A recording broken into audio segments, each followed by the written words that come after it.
Say again. Scoter dog. Here you go. Up here. There you go. Good. All right. Relax. Relax. Relax. Love. Yes. I'm enjoying. Oh, you sound crystal clear. So I'm right next to you. No, I mean, you really do sound crystal clear. Here, just smell that.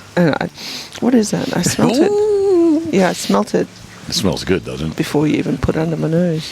What is it? Should I go glasses or no glasses? I'm going to put my glasses back on. Yeah. You can't tell? It smells good. I don't know what it is. It smells damn good. Paulie, if you're listening, what am I? Is it Weller? You're close. Oh, shoot. You didn't win Van Winkle on me, did you? I did. You did? I did. I did go Van Winkle on you. Just a little bit here. Just smell. It does smell really good. But look, it's just a little bit. Yeah. Okay. There wasn't much left in the bottle, so that's why I just took just a little bit. All right. I don't want to, well, I would like to ask, but I don't want to come across arrogant. How much, if you're watching on YouTube and or Rumble? I mean, it's like a shot. Oh, I think it's less than a shot.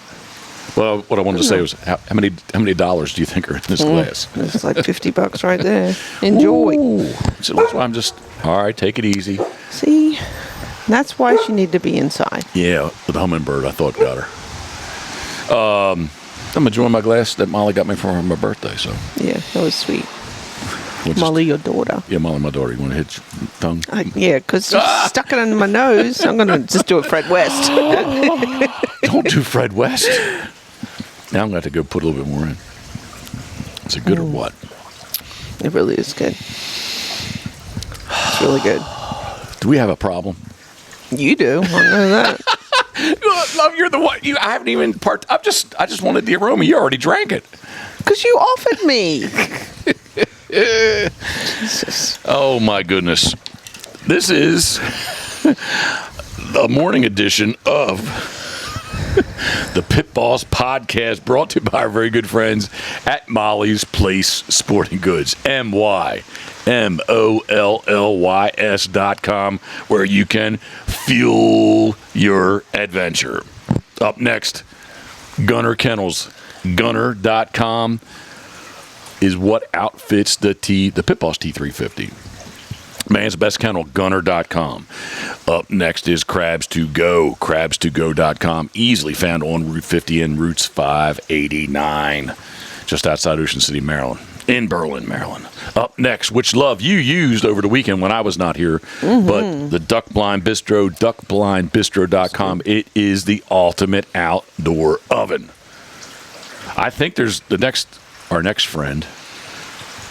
I believe there's going to be one of his creations in our driveway this afternoon. There's one inside deep of Pitboss World Headquarters, but punished into docks and rocks. Steve Hoover, all the way from New Philadelphia, Ohio, duckwaterboats.com. Turtlebox Audio, turtleboxaudio.com. Live loud, but they are the ultimate Bluetooth speaker. And I've been enjoying my newest Gen 2 as I've been painting decoys. Up next is the Huntproof app, huntproof.app. Did you know that? That's their webpage. Oh, really? Huntproof.app. I didn't know you could running out of .com. Yeah, all that kind of good stuff. But it's something we use daily, and if you follow along with us on Instagram or Facebook, you'll see it all the time. So, and last but not least is Pitboss Waterfowl. You just did another newsletter, did you not? Are you working on it? Currently working on it? Progress, yeah. Yep, and you did D-Max? Speak. Oh, D-Max. Now, D-Max, you know why? friends. Yes. Thank you, love. Thank you. I just had an updated, well, this little cheat sheet is here, give me my pencil. Thank you. I'm sorry. D-Max, DEEMAXX. Wait a second. If you're watching on YouTube and or Rumble, right there. Yep. D-Max. The best brakes. Stainless steel brakes we've been using on the Loadmaster trailers from January. The first trailer I had was January of 2010. So if you're looking for now I'm going to steal somebody else's line.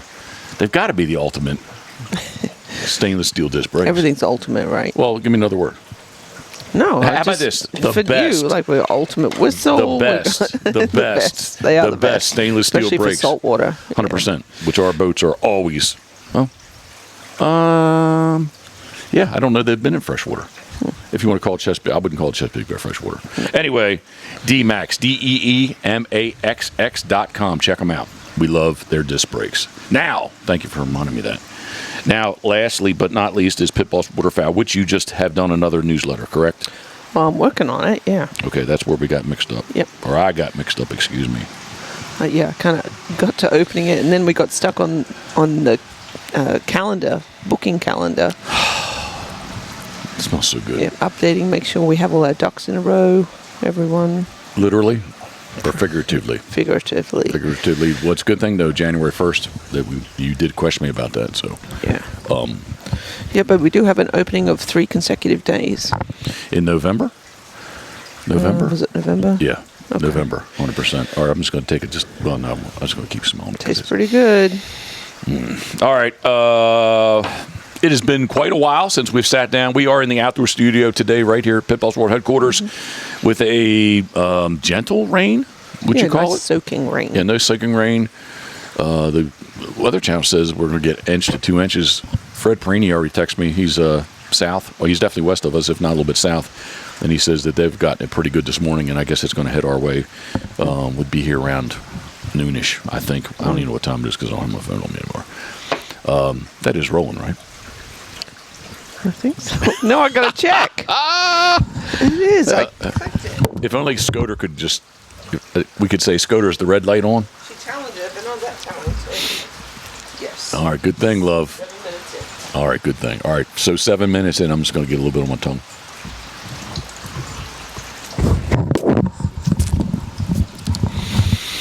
The finest of Kentucky straight bourbon whiskey.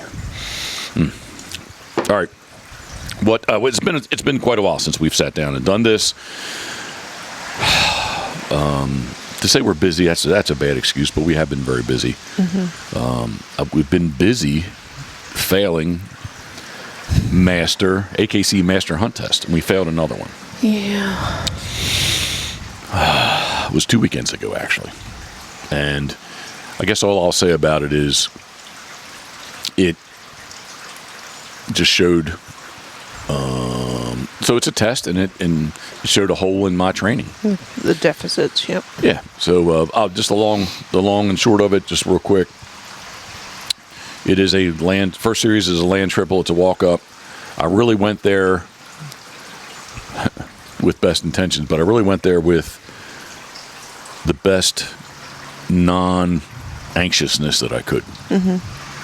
And I thought I was doing a pretty good job. We were dog 4, and we watched test dog, and Marshall rattled off. The hummingbird was right there.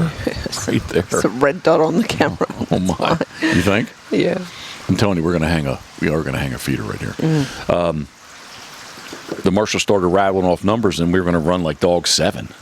We were dog 4, but we would be the 7th dog running. So I kind of settled in for a couple dogs, and all of a sudden, I guess a little bit of anxiousness went in me, where she's like, "You're next." Yeah. And would turn out to be dog 3 as far as the running order and goes. dog 1 had already run. Yeah, so it was like a hustle back to get her out, to get her up. Anyway, I'm making an excuse, but she came out. So it's a triple, walk-up triple, short bird to our left, thrown almost straight back. The middle bird was thrown left to right, and then the flyer was the right-hand bird thrown right to left. And then there was a blind under the arc of the flyer, and then a blind out in some cover that was between marks 1 and 2, the left hand and middle marks. So basically, we walk up. She didn't break, but she was way, way out ahead of me. They signaled for the birds. They did ask me to reheel my dog, and she would not come back. Nope. She was ready to go. She was sitting, and she was sitting solid, but she didn't. She was locked on the flyer. But here's the little twist in this. I did get her to come back. Did I not? Then, well, yeah, you kind of walked towards her. But I got her to come back. Yeah. Okay. I need to look in the rule book to say where does it say I can't just walk out there with her, number 1. That I need to school myself better on. Number 2, I did get her back, and like I know better to not send her before I was released, and they I guess they're talking amongst themselves because now they're on the spot of like what's going on. And I did turn. I was like, "Can I send her?" And they're like, "Well, yeah, send her." So I did. So I thought we were okay. Although I know she was way out there. Come back for the second bird. So I pick up so I send her on the flyer. She picks it up. Send her for the walk-up bird, the left-hand bird. She goes out and gets it. At this point, I think we're in good shape. And then when I send her for the third bird, then I realize that we're out. So now got the attitude, and I'm getting my lead out to go honor. There's honor on this also. To honor on lead, and they're like, "Don't you want to run the blind?" I'm like, "No, not really." And they're like, "Well, they're down. You might as well run them." So I did, and I guess because I didn't care, she lined them, which was insult to injury. And we drove home. So that was a very quick morning. That was our quick Saturday. Yeah, turned out to be a really nice Saturday. A little bit of rain, just a little spit in there. And by the time we got home, it was actually a really nice day. The wind kicked in, beautiful, which I'm told created some problems for not necessarily the second series, but definitely the third series.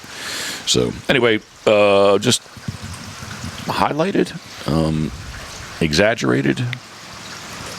What's another word? For her things we needed to work on. Yeah, for her shortcomings. Yeah. Well, it highlighted or pointed out for us what we need to do. Yeah, I want to use the word. I don't even know what word I'm trying to say. I don't know. Accentuated. Is there a word in there? What's that mean? Mm-hmm. What's that word mean? Accentuated. It showcased. Okay. It showcased her shortcoming. Anyway, we've been working strong on that. But damn, man, in the all-age stuff, she's been marketing. And this is training, but she's been marketing really, really well. She's been trying to introduce now more longer retired guns, because that's what we're going to need to. Well, that's what she's going to be able to do. Maybe in a qualifying stake, but definitely in the amateurs. She's definitely going to see, probably in a triple, she's going to see 2 retired guns. So in training, working on the retired gun with her, and she's moving along nicely. So yeah. That said, which order should I go? That said, let's keep talking about Scoter. Yeah, right here. Oh, but that's way down your list. 1, 2. Oh, that's 2. You do. Okay, it's on the bottom. You have it numbered. Mm-hmm. Number 2. All right. So just because we're gluttons for punishment, and we still need some passes to make it to Giddings, Texas. Next weekend? No, in 2 weeks ends, because it's not this weekend. The following weekend, I think she's going. The official running order's not up, but when we entered her, she was dog 2, and now she's dog like down in 39 or 40. So I think that's where she's going to run. But it's the Keystone, AKC Keystone Retriever Club's Master that will be at Rebel Ridge in Elkton, Maryland. And then last night we entered the Neuse River, North Carolina, midweek. Actually, it's Wednesday, Thursday. I looked this morning. There's only 13 dogs in her. I think tonight with the pros, I think it'll get full, because that's going to be those guys' last chance to get an extra pass if they need it. Yeah. For Texas. But we're entered in that, and I'm going to go there with best intentions, and I don't know. We'll just see. I'm not going to predict anything, but we'll just see how it works out. Side note. I think you're excited. I'm going to be, but what are we going to get to do? Camp? Yes. And we haven't done that in a while, right? Right. It is kind of fun. It is fun if you can find the right spot with the dogs. Uh-oh. Oh, boy. That hummingbird is close. He was coming in. Oh, I got to help Scoter back up. All right, Scoter, come on. Let's go. There you go. So we get to camp. I'm looking forward to that, and I think it's going to be a little bit on the warmer side there, probably. How do you pronounce the town? Because I'm not a linguist. Kinston. Is it Kinston? Yeah, Kinston. Right on the Neuse River. So only about a 5-hour drive from here, but we'll go down on Friday, camp, run Saturday. We'll see how many dogs get in there. I doubt it'll be a one-day test. Spend Saturday night. And come home on Sunday. No, isn't that? What? Isn't Neuse River midweek? Yeah. Oh, yeah. So, yes, I'm sorry. Oh, thank you, love. Yeah. Drive down on Tuesday. Spend Tuesday. Oh, I said the wrong thing. No. You're correct. Spend Tuesday night, run Wednesday, spend Wednesday night, and run Thursday. So, I'm already predicting that she's going to do well and get called back to the last series. So, I think it's all we got for Scoter right now, right? Yes. Oh, you got road trip. Okay, so you had that now. Yep. I didn't even look at that, and I was talking about that. But I am looking forward to that. It's been a while since we've slept in the camper. Yeah. Well, we're going to get to do it next weekend, too. Oh, that's right. So, for Keystone, yes, you found, what is that called? You found a... Hip Camp? Is that right? Hip Camp, it's an app that private campgrounds, people have kind of space on their property that allow people to park their RVs. No, thank you. You shaking it all? Yeah. Okay. I was going to... Well, it's still early in the day. We won't say what time it is, but I still have to get stuff done. So I need to get stuff done too. Yes, go. So yeah, Hip Camp. Anyway, it's kind of showed us a couple of spots. We found something up there. We'll see how it goes. All right, they have good ratings. Well, yeah, it's just I think it's going to be not that it's that far for us to drive, but let's say it's a good 2-hour drive. But definitely don't want to drive back and forth. No. So we would stay up there somehow. We stayed at the Hampton Inn the last time, which I think sleeping in the van. I think sleeping in the van, I was more comfortable than you were inside the Hampton. Oh yeah, because we didn't have air conditioning. Yeah, except for being able to take a shower. Yeah. Yes. All right, pass one of those over, please. This is. I get question. How about we do that first? All right. I get question about this actually a little bit. I think Tom Ford just ordered one, but this is, if you're watching on YouTube, this is the whistle that I've switched over to. Karen does not. Why don't you like this whistle? Because I haven't had one for starters. Well, there we now, got. Yes. All right. I don't know. I don't like the end for me. What? Maybe it's just something I need to get used to, but. Well, basically, if, people that aren't watching and people that are watching maybe won't see this, but this is the blue ribbon whistle from Barrows Outdoor, all the way from North Carolina. I don't know exactly where they are in North Carolina. Possibly we'll be close to them when we run the Neuse River Master. But this is a whistle I switched over to last year with Scoter. It is a redesign of, if you're familiar with dog whistles, the old Green Monster. And this is probably the closest thing out there. Occasionally I'll look to see if there's a Green Monster out there. If you do find a Green Monster, I've seen them pushing $200, believe it or not, for this whistle. Wow. This whistle is like $30, I guess. Right in that. I can't remember which shipping what it was, but let's say it's $32. It's probably $32. But it's got the 3 small little tone chambers that just makes a really nice. Here, I'm going to blow it real quick. I'm going to turn my mic off. Thank you. It's got a really nice sound. Scoter's looking. It's okay. It's okay. What I really like about it, too, not only that it's good for the dog and the distance that it travels, truthfully, it doesn't hurt my ears. The little black one that I blew for 20-some years, man, that thing, that kills me. What is this even called? The Mega Whistle. Lucky Dog Equipment. The Mega Whistle, no offense to Lucky Dog Equipment, this thing freaking kills my ears. Really? So much so if I really had to blow, I'd be putting my fingers in my ears when I blew it. Wow. Like it just, I don't know if it's the pitch, the tone, whatever, it annoys me and it hurts me. And, so anyway, just wanted, Tom Ford just ordered one of these the other day. We were talking about it, and I've had a couple people from the video say, hey, what's that blue thing? The blue whistle you're blowing? It is the Barrows Outdoors blue ribbon. So, I'm not gonna blow it again. What? Hey, just because this is attached to it. Yep. Who made this again? Fowler Hide Supply, all the way from Austin, Texas. You like it? It's really nice. Yeah. It's nice and lightweight. Should I get you one? Nope. I'll just take this one. Well, here's the funny story. Give me the other one, please, if you could. This is also really nice. Shoot. I just dropped that whistle. That's all right. I don't like that whistle anyway.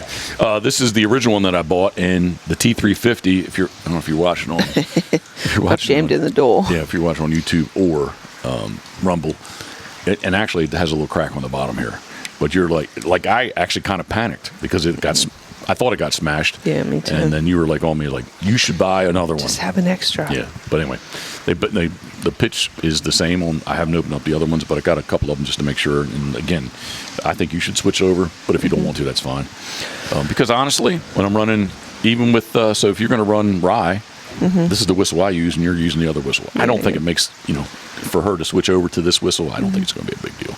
This whistle being the blue ribbon. So, but that's how I purchased a couple extra ones, just because you allowed me, love. Or you? How about you this? Just do what you want. How about this? You suggested. Well, I was just terrified because it was my fault. It got slammed in the door, and thankfully it didn't bust. And then I just was like, oh my gosh, you need to have an extra one. Yep. So it was at a test too. When was it at training? No, it was at training. Yeah, I think it was at training. But anyway, yep. Barrows Outdoors. Barrows Outdoor, no S on the end. Barrows with an S, outdoor.com, and then also Fowler Hide Supply.com. I'm not going to say if, I'm going to say when we are in Giddings, Texas. They're very close, I believe. Oh yeah. I like their bumpers too. Yes. I can't have my phone. I was maybe what, Texas is huge. What is she doing? UPS. Texas is huge. He's coming in here, isn't he? I don't know. Do we order something? Oh, he's going the other neighbor. Yep, he's going right, not left. Trying not to order anything from Amazon lately. Lubbock may not be close to Giddings. That I'm not sure about, but they're out of Lubbock, Texas, I believe. So, all right, love. What is next on your list? Thought we might talk about the pups, but Mash in particular. Mash is the female pup that we kept from the litter from Rye and Ranger, Greenwood Creek Ranger Danger. And if someone does not remember, that was 2 hummingbirds coming in doing a flyby. She, at 8 weeks old, she broke her right rear foot severely in her ankle. Well, it could have been a lot worse. Okay. Yeah, to the point where there was no other option but to intervene surgically. Okay. Which we didn't have to do. So then I can say it was not a bad break? She broke her ankle. Yes. How about that? She has a fracture. And honestly, I guess because I know that she broke her ankle, when I look at her, I would say she has a slight bow. Or at least if it's not bowed, the profile appears to be bowed because she's got, I guess, some scar tissue on the bottom. So what's that piece of their foot called? The hock, but the metacarpals. So basically on a human, it would be the bottom of your foot. Yeah, like your heel. Like from your toes to your heel. Yeah. That, from her toes to her heel, just has, towards the heel, has a little bit of a bump on the bottom. Yeah. Which, again, I guess is a more... bony callus, probably. Yeah. Scar tissue, love, for people like me. All right. But what I want to say is she's handling very, very well. She's doing a great job. Yep. Stops, man. Paulie said the other day with the video, man, she's got a snappy sit, and she does. Blow that whistle, and she freaking just whips around, almost like you have a rope on her, and you swung her around, right? She stops hard. Yeah. So we're gonna get her. She's doing really well. I'm very happy with her. She's got a great attitude, much like Scoter, and actually much like her mom. But with her mother Rye. She's ready to go too, so we're gonna switch to swim by and pattern blinds, and we'll get them going on. For whatever reason, Elmer T, I'm gonna say it's just like Proof, like he's just immature. Yeah. Boys versus girls. Yep. I mean, he stops, but I don't stop him a lot because I'm not sure that he will stop. And we haven't put a lot of pressure on him in that sense. Well, I was just going to say, too, like when I am stopping him, I don't have the electric collar on. Right? Just to try to help him. He was having an issue going back. And/or when he comes back, I'd blow sit whistle when he was returning from the pile. And he has this thing where he wants to come by your side and sit. And/or if he sits out there, he kind of turns back to the pile because, like, kind of how he returns when he heals. So anyway, just to try to free him up a little bit, we would just running the pinch collar, had the rope on him, so I would remote sit him, toss a bumper right, just right to my right side, his left. I'd cast him right, have him come back, blow the whistle, sit, and do the same thing, grab the rope, toss a bumper to the left and to my left, his right, and cast him left back. And he's doing good, but he's not as far along as what Mash is. And ironically enough, when we first started, she was the problem child with all this. Yeah. Well, touch wood. I'm sure there'll be other hurdles to cross. But she was like that with force fetch. The boys did it, and she was the problem child. Yep. We have not. I want to talk about proof in a second, but in the beginning, all three were going back to the pile, and he may have been the best going back to the pile. In there. Initially, yeah. Yeah, and she was the one that was giving me the most problems, and now she's kind of accepted. Would we say?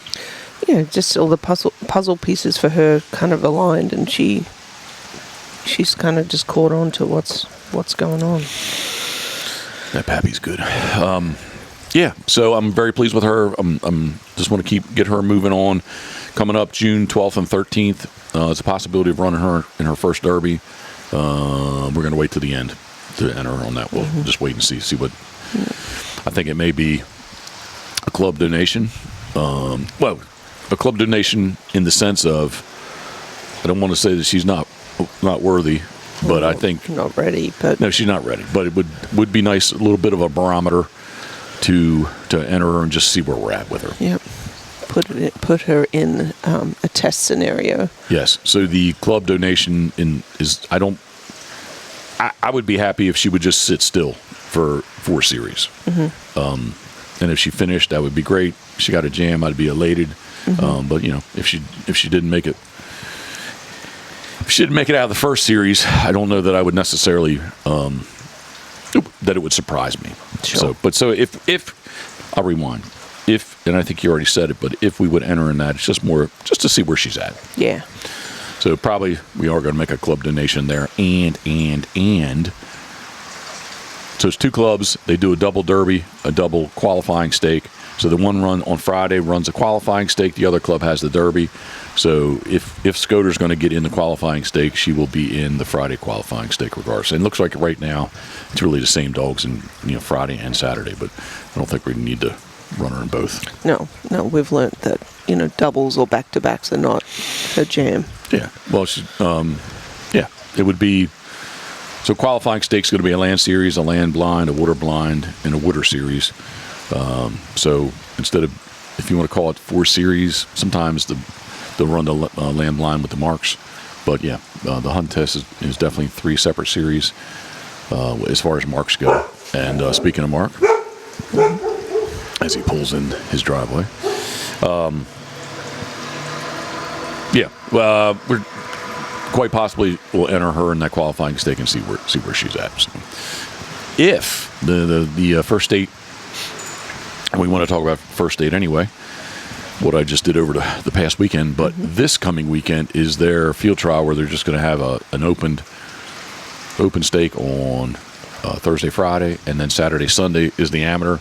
And when it was like 21 dogs, 22 dogs, I really was contemplating.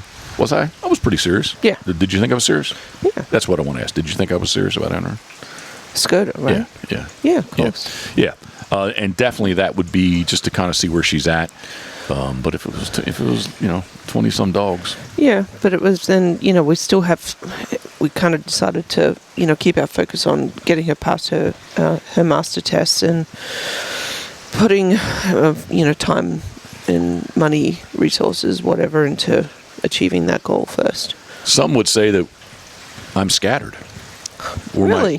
my goal is not focused. What if I have multiple goals? Well, there's nothing wrong with that, but I think for her that we need to be fair to her and just focus on getting this master title and additional. To get her qualified. Basically, forget about the title. We just want to get her qualified for Giddings. Oh, I want to get her title. But that's by default. Yes. If she's qualified at Giddings, it means she's a title. I know that. But she's a title. Here, I'll get her back up. Come on. Use your feet. Come on. Kennel. There you go. She wet. All right. Where am I at, love? Reel me back in. First date. Yes. So this past weekend. Selfishly. Memorial weekend. It was. 23rd, 24th. Selfishly, I would have had more fun I believe, running Scoter, and you even brought that right at the end. You're like, wow, we should really be running her tomorrow versus you going up there and judging. Yep, but they needed someone to judge. They asked you, and it was kind of a nice way, I guess, locally to get your foot in the door, or to start judging again. Okay, I was going to say to get my foot back in the door. Yeah. Because I have judged. Yep. Actually, you know what? Probably equal hunt test to field trials. Probably a couple extra field trials versus the hunt test. But it's been, I don't know. I looked it up. It's been a hot minute. 2000. I don't know when. It's been a long time. I wanted to say it was 2007 would have been the last all-age stake that I judged. So, man, probably like a good 20, 21 years ago since that I've judged a hunt test. But I took the seminar last August, and there seemed to be some question about my legality. Could I judge? Mm-hmm. It was in amongst. It was discussed amongst the powers to be. Yep. The club members. Yep. Even when I signed the judge book. Well, actually, I had to sign 4 judges' books. Catalogs, excuse me. I did ask if I was legal to sign this. So too late at that point. Had a great time. I did. Had a great time. Judged 57 dogs, 56 dogs. I think it was 58 dogs. I think there were 2 scratches. So. And you judged with who? Andrea Kinzer. Mm-hmm. So she was kind to me. Didn't kind of bearing with me of not. I kind of feel bad. Like she asked what the first series. For our first series was a triple walk up, and then a land blind and an honor. So she says, "You want to call for the birds?" Like, sure. So she went over with the honor dog. I called for the marks, the walk up marks. A couple times it took me a little bit. We had a no bird situation. Had a really bad stretch for about 45 minutes. With the wind had kicked up, they were either killing the flyer. So let me back up a second. The walk up kind of neutral. Walk up to a flag that's set up neutral. Basically, it's really looking at the flyer station, which was the middle gun. The right hand bird is the walk up bird. It's about 40 yards away, thrown basically back to the left. Then you did almost 180 degree swing to the left. That bird was thrown left to right, and then the flyer was down the middle, shot right to left, and there was a bad stretch of no birds, live birds, birds flying around out there, birds running around out there, and like I will say once or twice, definitely once I was kind of off my game to like no bird, yes bird. And then eventually I just told everybody, I was like, look, as long as there's 4 hummingbirds there. As long as the bird, I don't care if it's alive or dead, as long as it's out, not behind the holding blinds, as long as it's out to the left, I'm going to say dog. So we got through that. And then the second series, it was a double-double. We had nice water. That was our water series. A water double with the double water blind. But we carried like out of 56 dogs, we carried 51 back. And like, oh my goodness, that's a lot of dogs. So for the water series, right? So if the one blind, the blind that everyone, you could hear the test dog. Okay, let me stop. So it's a water double. The left bird is thrown to the right. No, left bird is thrown to right to left, and then the not hard right, but down the shoreline right was thrown right to left. And then there was a blind basically opposite of the right-hand mark out on a point, and then hard left to all that was a down the shore, kind of a tight down the shore blind. And we had so many, what was that? Sorry, I whacked my mic. Bugs. We had so many dogs called back. I guess either because I wouldn't say we were generous. I guess, hindsight, the first series needed to have a little more meat in it.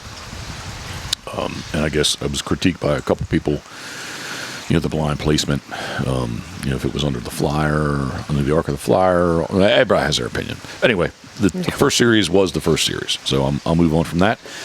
And the thought process was, if they're going to fail the blind, which we thought the down the shore blind was going to be the Achilles of the test, let's let's run the blinds first, and the marks would be by invitation.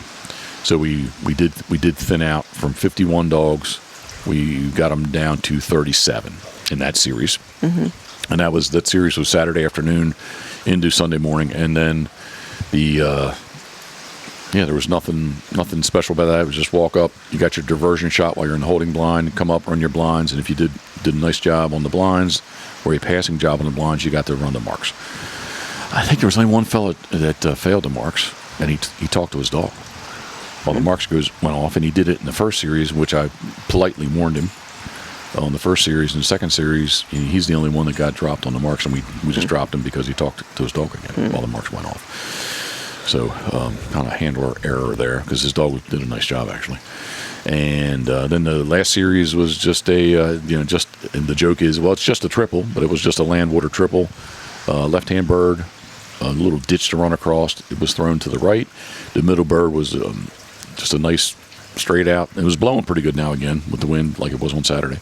But it was thrown right to left. And then to the right was thrown right to left. And you had to, it wasn't really even swimming water, kind of lunging water to get across to that. So we qualified 37 dogs out of 56. So felt good to get back into it. Lots of comments. I guess, again, everybody always has opinions. One of the biggest things, I guess, after we ran, one of the biggest things that, definitely you're standing there judging, you can hear everybody talking, right? You just call it feedback, right? More like critiquing? I was going to say more like white noise, but it wasn't white noise. More just noise in the background. Everybody was like, oh, that blind on the point, that's a gimme blind, that's a senior blind. And there were dogs. We dropped dogs that dropped themselves on the what was people were, as they watched the test dog, deemed that to be a senior level water blind, which whatever the factors were involved in it, there was dogs. The very first dog, he got dropped on that blind. That's the one he ran, and that's the one. Well, we've been taught that lesson where we've rocked up to a test and we thought, she got this. No, it's a lot more challenging than it seems. I want to come back to the test, but I do have to say Monday morning, what did I have to go back and do? Yeah, I sat there and watched 51 dogs. We went again non-hunt test situation. There was no, was not at a hunt test environment. There was no diversion shot. No hype, no wind. Well, but the duck blind was out there, which was we used for the gunner station. So it was there, and she did look at it. Yeah, but there was no wind. No wind right to left. But I, sitting there watching the dogs, I would have, anyway. Long story short, Scoter did line both of them, so it made me feel good. I put the videos up, and after I posted them up, you're like... I knew you were going to bring this up. Why? What? Well, I took them down. Okay. Yeah, but you were like, it could be perceived... Well, I don't want to put salt in the wound of the people that weren't successful. Okay, so that's why I took it down. Right. I took your advice and heeded your judgment, so I took it down. Well, it's still on YouTube. If anybody wants to go on YouTube, they can see it. They can see it. But on Instagram and Facebook, I took them down. So back to the hunt test. The one last thing was, and maybe they're just being nice to me, but the AKC rep was there. She ran her dogs, and after all the pomp and circumstance, ribbon ceremony, our trucks were halfway close, and I said, good to see you guys. Enjoy your weekend, what's left of it, and she did thank me for judging, as well as she said, make sure you judge again soon. So we'll see. And hopefully that's the case. But initially, when you did the judging seminar, yeah. You were like, oh, it'd be fun to do a junior. You just got thrown in the deep end, back into it, and started off with a master. But I agree. I think junior would be fun. Well, if you judge junior, you're going to judge senior too, yeah, right? Yeah. And Freddie's told me too. He's like, that's the one to judge, man. He's like, 10 dogs, 15, 20 dogs, fast. He says, you got all afternoon. Go back to the hotel and drink. That's what he said. I was like, all right, man, let's do it. Let's judge together. He's like, no, let's not judge a master together. Let's judge the junior and the senior. Yeah. He said on Saturday, he said, we'll be back to the hotel drinking early. Yeah. I was like, all right, that sounds good to me. Junior tests are fun. Yeah. Everyone's there just having fun. Well, young dogs. It's kind of nerve-wracking. For me it was, but it was still fun. Yeah. All right, check that one off the list. I enjoyed it, and look forward to judging again. Yeah. What's on your list? I guess we kind of jumped. We just jumped all around. Smashy. Yeah, well, you just jumped around. But, well, now you're decoy. So where are you at now? I am still today going to put the bill detail on the Harlequin, and we're going to call them done. So I'm really pleased how they turned out. It's been maybe since 2009 or 10 that I painted my last Harlequin. So actually, I have an old bird sitting there. Kind of used it as a guide. That gnat was bothering me. Yeah. Used it as a guide. So I think I've done a nice modern, up-to-date version of my Harlequin. So those are done. And really, what else is sitting there? The widgeon. So I'm working on the widgeon. Mm-hmm. And probably, you know what? I probably will, some feather detail, probably drag a little bit of paint across those to keep them up to speed. Mm-hmm. And that's everything else that I have to do is it's together. I just need to go get my final sand job on them. Mm-hmm. And that's a bunch of goldeneye. And what about those mallard? Are they done? A little bit of paint still on those. Okay. The bills need to be done on. There's two. There's an old mallard, like it's Wiley Cork. It's got a masonite tail insert in it, so it's old. Like when I say old, it's in. I'm going to say it's from 1997, maybe 98, but I really do think. Maybe it'll be mine, and we take it back to PEI and hunt over it. Okay, we can do that. And then the other one is more of a modern, that kind of the big. I wonder if there's 3 or 4 gnats there. I wonder if the straight bourbon whiskey is. Yes, absolutely. I think that they're sensing that it's gone, but I think they can still smell. Anyway, it's the other mallard is more modern. It's that black duck body. And speaking of black ducks, I don't think I said it last time, but now I think we talked about it. But now the link is live. If you go to their webpage, St. Michael's Maritime Museum. Maybe it's St. Michael's Maritime Museum.org, possibly.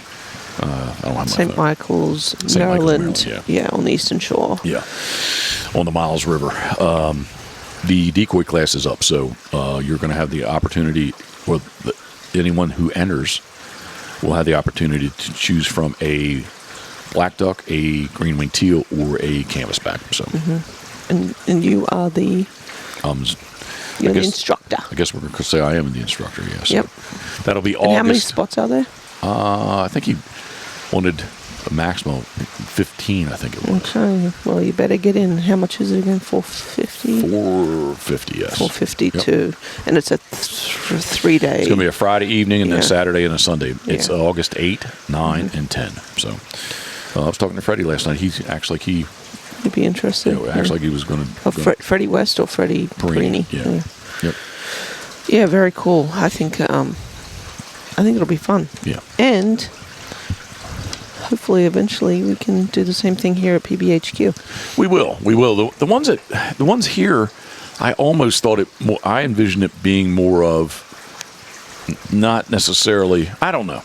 I guess the very first time, I envisioned, like with Tom Matus, like I envisioned more like we're sitting there like watching him carve versus carving. People participating, yeah. So I don't know what the difference, what the term, the verbiage would be for those two different types of clay. Obviously, I would say that St. Michael's is hands-on because you are going to be carving a bird.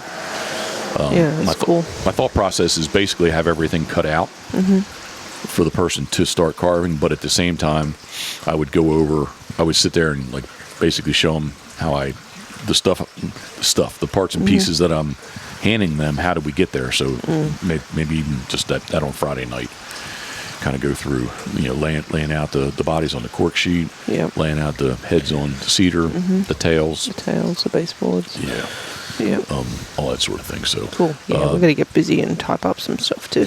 Yeah, again, if you're interested, you're halfway close to us. It's the St. Michael's, Maryland Maritime Museum, and I'm going to say it's stmaritimemuseum.com or .org is their webpage. So, I've posted up on Facebook already too. So if you kind of dive back through, it's not that hard to find. So, is that it, love?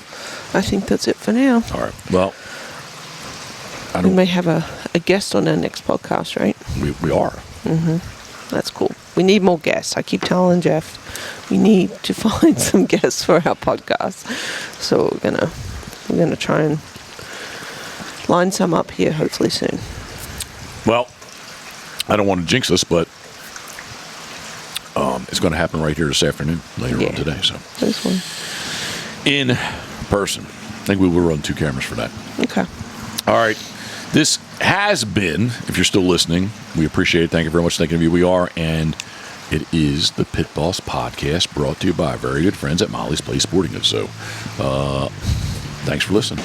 Yeah. Salute. Cheers. Salute.